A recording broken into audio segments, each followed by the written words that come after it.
Oui, bonjour, donc je suis Benoît Duriveau, le vice-président du comité régional de la conchyliculture et président des mytiliculteurs du Pertuis breton. On est ici au pied du pont de l'île de Ré, aujourd'hui samedi 19 juillet, pour manifester notre mécontentement dans la façon dont la crise mythilicole et ostréicole est traitée par les pouvoirs publics et l'État en particulier.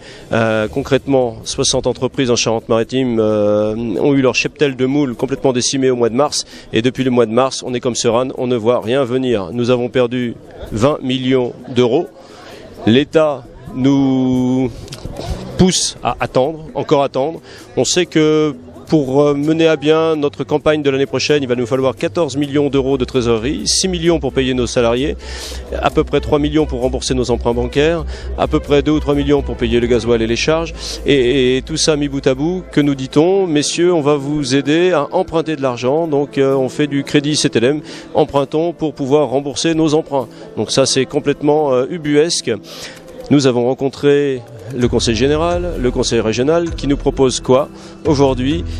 De garantir que les emprunts que nous pourrons faire seront bien remboursés à nos banquiers si toutefois nous étions amenés à déposer le bilan.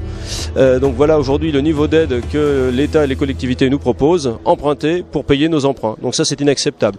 Ce qui est d'autant plus inacceptable, c'est qu'aujourd'hui on a une qualité de l'eau dans nos estuaires qui se dégrade. L'environnement se dégrade. Ségolène Royal, notre ministre de l'Environnement, est en train de mettre en place ces différents parcs naturels marins, notamment dans le parc du Marais Poitevin. Mais à chaque fois qu'une goutte d'eau tombe sur la terre et qu'elle est drainée, 1 par le monde agricole, 2 par le monde industriel et les stations d'épuration, quelle est la qualité de l'eau qui arrive dans le milieu naturel pour nourrir nos animaux marins? On ne connaît pas la qualité de l'eau et c'est bien là le problème.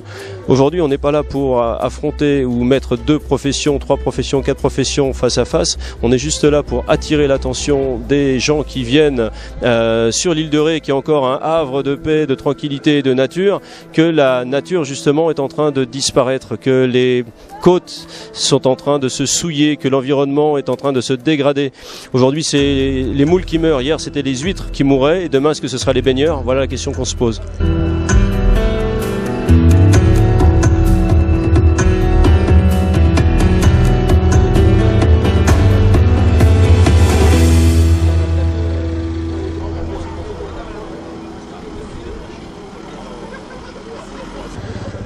Cyril Pin, élu du CRC conchylicole Poitou-Charentes.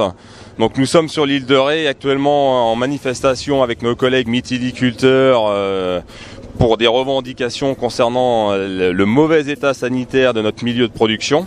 Donc on essaye de sensibiliser l'ensemble des touristes qui rentrent dans l'île de Ré afin qu'ils prennent conscience que leur eau de baignade si chère aux touristes c'est en train de se dégrader et que nous c'est notre outil de travail.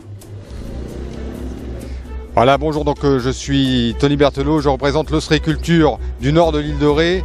Aujourd'hui on filtre en tout cas le pont pour 2 raisons. La première, c'est que on a le sentiment depuis quelques années, suite aux mortalités successives, qu'on n'a plus d'explications. On est à court d'explications. l'Ifremer ne siège plus avec nous au niveau de la table de négociation sur ordre du ministère.